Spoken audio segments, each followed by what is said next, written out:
Hello students, welcome to my YouTube channel Decoding Economics.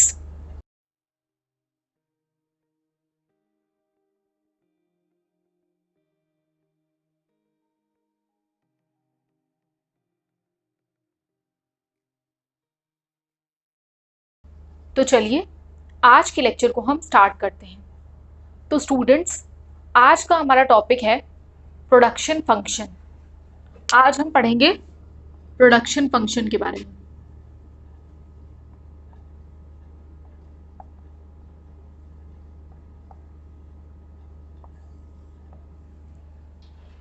तो students, production function को पढ़ने से पहले हम एक टर्म पढ़ेंगे, that is what is production.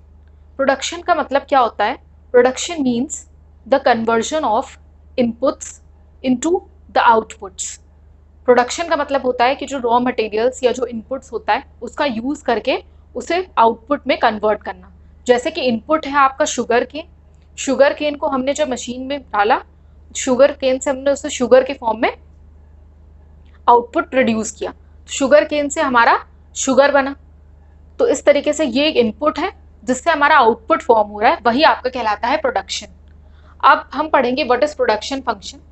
Production function is a functional relationship between inputs and the resulting output. इसका मतलब जो प्रोडक्शन फंक्शन होता है वो आपके इनपुट्स और रिजल्टिंग आउटपुट के बीच की फंक्शनल रिलेशनशिप को शो करता है। अब हमने इनपुट्स की जगह पे ले लिए हैं लेबर एंड कैपिटल,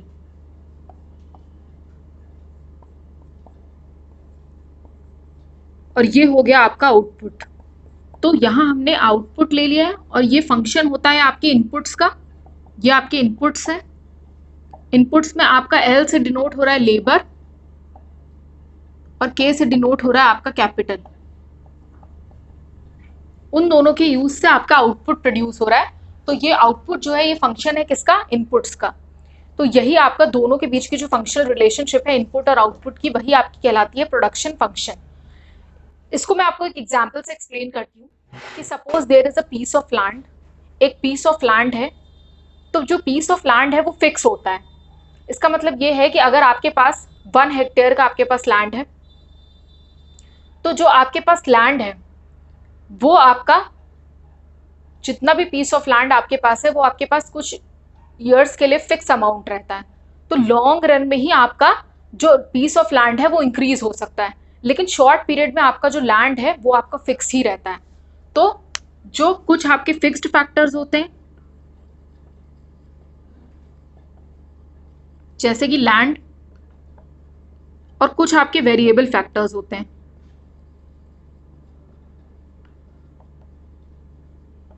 जैसे कि लेबर। इसका मतलब ये है कि जो लेबर है वो वेरिएबल फैक्टर इसलिए है क्योंकि ये शॉर्ट पीरियड में चेंज हो जाता है। इसका मतलब ये है कि लेबर की क्वांटिटी आपकी बढ़ सकती है या लेबर की क्वांटिटी आपकी कम हो सकती है। तो लेबर में आपका चेंज आता रहता है शॉर्ट पीरियड में। लैंड आपका फिक्स्ड फैक्टर है और लेबर आपका वेरिएबल फैक्टर है। वेरिएबल फैक्टर लेबर इसलिए है बिकॉज ये जो लेबर है ये चेंज होता रहता है शॉर्ट पीरियड में। इसका मतलब ये है कि जो लेबर की क्वांटिटी है उसे इंक्रीज कर सकते हैं या तो फिर उसे डिक्रीज कर सकते हैं।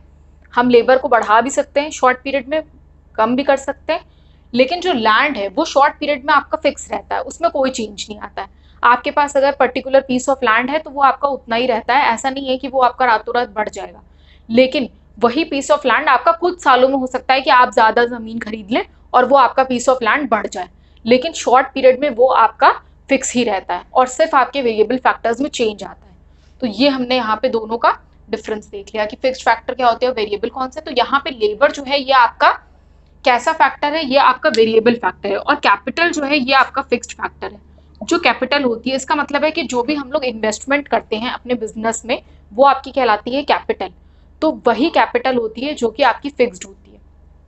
तो अब मैं आपको एक इंपॉर्टेंट लॉ पढ़ाने जा रही हूँ इसी से related.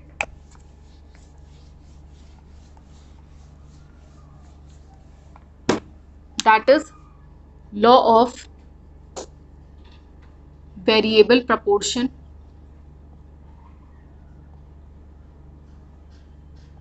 or you can say the law of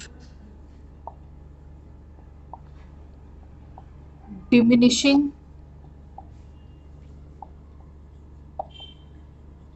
returns। इसको हम बोलते हैं लॉ ऑफ वेरिएबल प्रोपोर्शन, या फिर हम इसे बोल सकते हैं law of diminishing returns two factor. इसका मतलब ये है, ये लॉ कैसे होता है इसको एक्सप्लेन करती हूँ मैं आपको एक एग्जांपल से, कि सपोज आपके पास एक पीस ऑफ लैंड है, ठीक है, उसमें कुछ लेबरर्स काम कर रहे हैं, ठीक है, तो जब उस पीस ऑफ लैंड पे कुछ लेबरर्स काम कर रहे हैं तो वो कुछ आउटपुट प्रोड्यूस करेंगे, तो जो आउटपुट वो उस पीस ऑफ लैंड पे प्रोड्यूस कर रहे हैं वो आपका कहलाता है टोटल प्रोडक्ट। सपोज वो व्हीट क्रॉप को प्रोड्यूस कर रहे हैं, वो लेबरर्स मिलकर के व्हीट की क्रॉप को प्रोड्यूस कर रहे हैं, तो जो वो टोटल प्रोडक्ट उसमें प्रोड्यूस कर रहे हैं वो आपका कहलाता है टोटल प्रोडक्ट। और जैसे जैसे आप उसमें अपने प्रोडक्शन को इंक्रीज करते जाएंगे, तो जो आप हर एडिशनल यूनिट को अपने प्रोडक्शन को इंक्रीज कर रहे हैं वो आपकी कहलाता है मार्जिनल प्रोडक्ट।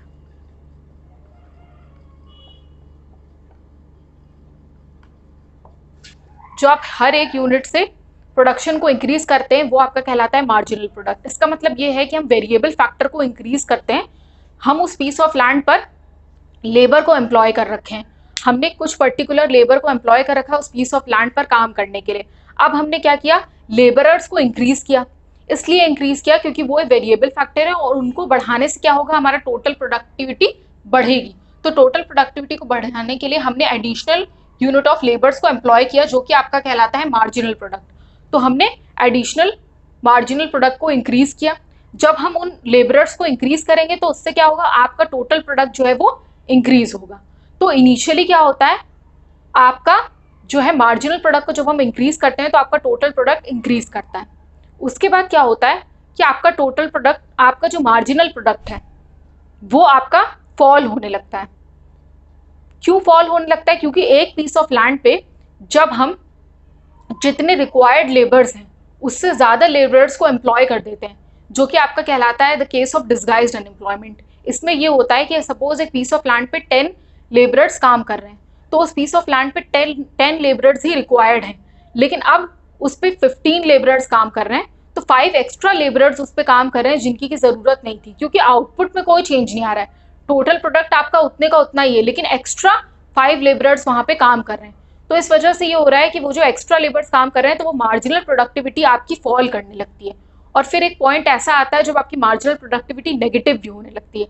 ऐसा इसलिए क्योंकि हम उस फिक्स पीस ऑफ लैंड को ओवर यूटिलाइज कर रहे हैं, तो वो आपका डिमिनिशिंग रिटर्न्स आपको देने लगता है। इसको मैं आपको एक लॉ को एक्सप्लेन करती हूँ। तो लॉ ऑफ डिमिनिशिंग रिटर्न्स हमारा बोलता है, तो स्टूडेंट्स हम पढ़ रहे थे लॉ ऑफ वेरिएबल प्रोपोर्शन, इसमें आपकी 3 स्टेजेस होती हैं। पहली स्टेज जो होती है उसमें हम वेरिएबल फैक्टर को इंक्रीज करते हैं,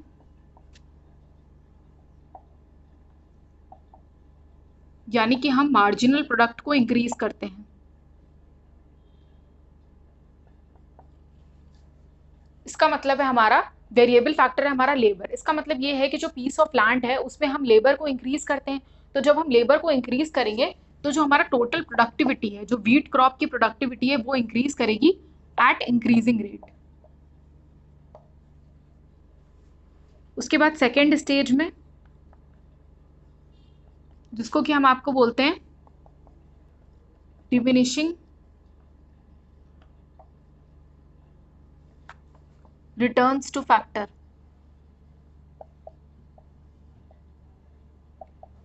ऊपर वाला आपका था इंक्रीजिंग रिटर्न्स टू फैक्टर।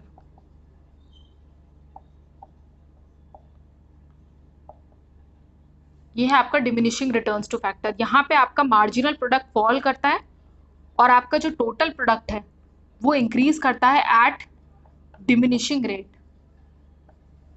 इसका मतलब ये है कि इनिशियली क्या होता है, जो पीस ऑफ लैंड पे आपने क्या करा, आपको प्रोडक्टिविटी को इंक्रीज करना है व्हीट की, तो उसके लिए आप क्या करेंगे, लेबरर्स को इंक्रीज करेंगे। तो जब आप लेबरर्स को इंक्रीज कर रहे हैं, मार्जिनल प्रोडक्ट को आप इंक्रीज कर रहे हैं, तो आपकी टोटल प्रोडक्टिविटी बढ़ेगी इंक्रीजिंग रेट से, मतलब बहुत ही तेजी से आपका जो प्रोडक्शन है टोटल वो बढ़ जाएगा, टोटल प्रोडक्ट आपको बढ़ जाएगा। उसके बाद डिमिनिशिंग रिटर्न्स टू फैक्टर की सिचुएशन आती है सेकेंड स्टेज, जिसमें कि क्या होता है, जो आपका मार्जिनल प्रोडक्ट है वो फॉल करने लगता है। इसका मतलब ये है कि हमने जो लेबरर्स को उसमें एम्प्लॉय किया है वो एडिशनल यूनिट जो है अब हम उसको कम कर देंगे। इसलिए कम कर देंगे क्योंकि जो लैंड है हमारा वो ओवर यूटिलाइज हो रहा है। एक पीस ऑफ लैंड में, जैसे कहते नहीं है, एक पीस ऑफ लैंड है, उसमें आपके 10 लेबरर्स काम कर रहे थे, लेकिन अब आपने उस लैंड पर 15 लेबरर्स एम्प्लॉय कर दिए, लेकिन प्रोडक्टिविटी आपकी उतनी ही हो रही है। तो जो 5 लेबर्स है वो आपके एक्स्ट्रा उस पीस ऑफ लैंड पर काम कर रहे हैं, तो इसलिए हमें वो एक्स्ट्रा की कोई ज़रूरत नहीं है, तो मार्जिनल प्रोडक्टिविटी आपकी फॉल करने लगती है। तो जो टोटल प्रोडक्टिविटी है वो इंक्रीज तो करती है, लेकिन डिमिनिशिंग रेट से इंक्रीज करती है। मतलब वो इंक्रीजिंग रेट से नहीं इंक्रीज करती है, बल्कि डिमिनिशिंग रेट से इंक्रीज करती है। उसके बाद थर्ड स्टेज जो होती है वो होती है नेगेटिव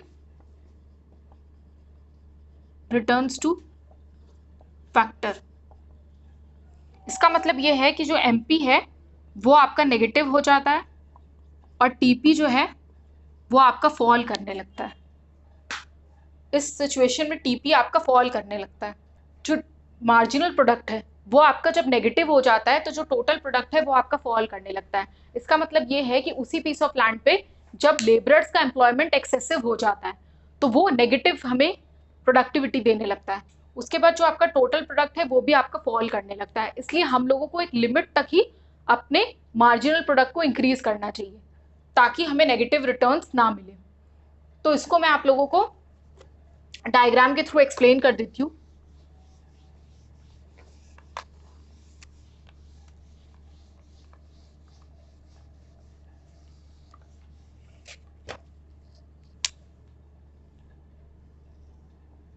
ये है आपका एक्स एक्सिस, ये है आपका वाई एक्सिस, ये है आपका ओरिजिन, ये है आपकी यूनिट्स, ये है आपका टोटल प्रोडक्ट।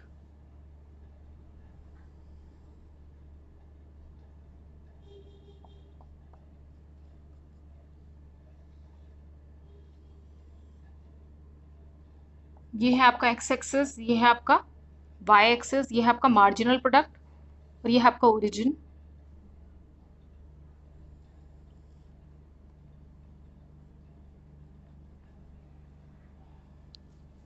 तो स्टूडेंट्स ये डायग्राम आपका ऐसे बन जाएगा। ये आपका टीपी कर्व है, ये स्टूडेंट्स आपकी फर्स्ट स्टेज है। यहां पर आप देख सकते हैं जो आपका मार्जिनल प्रोडक्ट यहाँ पे आपका इंक्रीज कर रहा है, तो जो टोटल प्रोडक्ट है ये आपकी फर्स्ट स्टेज है, ये आपकी सेकेंड स्टेज है,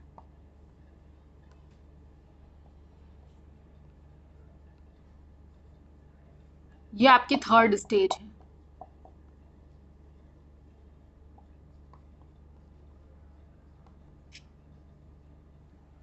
तो स्टूडेंट्स ये मैंने यहाँ पे आपके तीनों स्टेजेस बता दिए, फर्स्ट स्टेज, सेकेंड स्टेज और थर्ड स्टेज। यहाँ पर भी फर्स्ट स्टेज, सेकेंड स्टेज और थर्ड स्टेज। तो इनिशियली क्या होता है,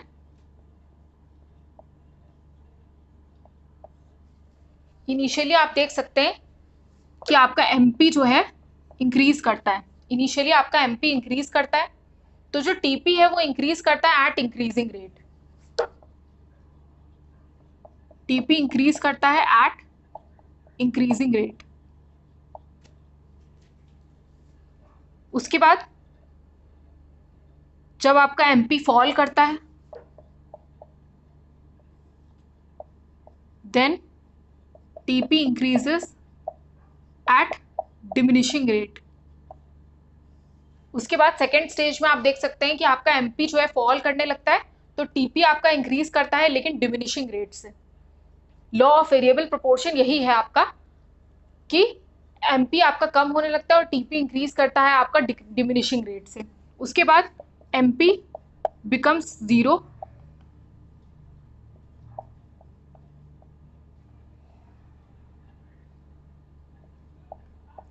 टीपी इज मैक्सिमम। जब आपका एमपी जीरो हो जाता है तो आपका टीपी मैक्सिमम पॉइंट पर होता है, ये तो आपका मार्जिनल प्रोडक्टिविटी जीरो हो जाती है, मतलब एडिशनल में कोई चेंज नहीं आ रहा। उसके बाद है एमपी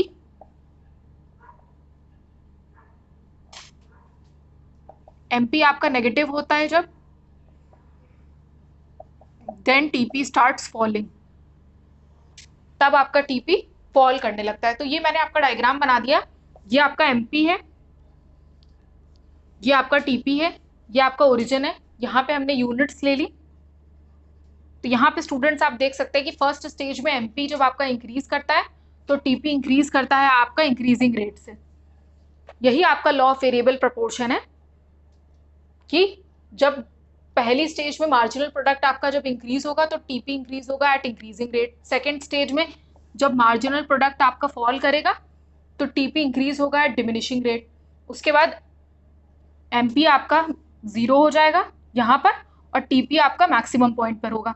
उसके बाद एमपी आपका नेगेटिव हो जाएगा थर्ड स्टेज में, नेगेटिव रिटर्न्स टू फैक्टर में, और टीपी आपका फॉल करने लगेगा।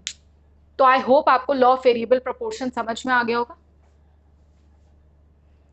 तो स्टूडेंट्स मैं एक बार आपको इसको फिर से एग्जाम्पल के थ्रू थोड़ा सा एक्सप्लेन करूंगी कि जैसे आपका सपोज एक पीस ऑफ लैंड है, उसमें हमारे लेबरर्स काम कर रहे हैं, तो वो लेबरर्स वेरिएबल फैक्टर है। शुरू में हम वेरिएबल फैक्टर को इंक्रीज करेंगे तो हमें टोटल प्रोडक्ट भी हमारा बढ़ेगा, लेकिन उसके बाद एक पॉइंट आएगा जब वो टोटल प्रोडक्ट आपका मैक्सिमम बन जाएगा और मैक्सिमम बनने के बाद वो टोटल प्रोडक्ट फॉल करने लगेगा। ऐसा इसलिए होगा क्योंकि जो मार्जिनल प्रोडक्ट है वो आपका नेगेटिव चला जाएगा। वो इसलिए होगा क्योंकि हमने एडिशनल जो लेबरर्स का एम्प्लॉयमेंट किया है वो हमें डिमिनिशिंग रिटर्न्स दे रहा है। जो हमने एडिशनल लेबरर का उसमें एम्प्लॉयमेंट किया है, वो मैंने आप लोगों को जो पहले बताया कि एक पीस ऑफ लैंड है जिसमें 10 लेबरर्स काम कर रहे हैं और अब उसमें से इंक्रीज करके 15 लेबरर्स काम कर रहे हैं, लेकिन लैंड तो उतना ही है और काम भी उस पर उतना ही हो रहा है। तो लेबरर्स के बढ़ने से आपकी कोई प्रोडक्टिविटी में इंक्रीज नहीं हो रहा है, तो इस वजह से बल्कि 0 इंक्रीज हो रहा है टोटल प्रोडक्टिविटी में। वो आपकी मैक्सिमम पहुंच चुकी है, तो उसके बाद वो आपको नेगेटिव रिटर्न्स देने लगता है अगर आप उसको इंक्रीज करेंगे तो। ये हो गया स्टूडेंट्स आपका लॉ ऑफ वेरिएबल प्रोपोर्शन। अब हम लोग इसमें हमने इसमें एक चीज पढ़ लिया आपकी कि एमपी और टीपी के बीच में क्या रिलेशन होता है, यही आपका इंपॉर्टेंट है और ये आपको समझना है। तो स्टूडेंट्स आज के लिए इतना ही। आज हमने पढ़ा लॉ ऑफ वेरिएबल प्रोपोर्शन के बारे में। तो स्टूडेंट्स अगर आपको मेरा ये लेक्चर अच्छा लगा तो प्लीज़ इस वीडियो को लाइक करिए और सब्सक्राइब करिए मेरे चैनल को, and don't forget to press the bell icon so that you can get updates whenever I upload a new lecture. And for more information and flowcharts you can visit my Instagram page जिसका कि link मैंने description box में दे दिया। So thank you and keep learning.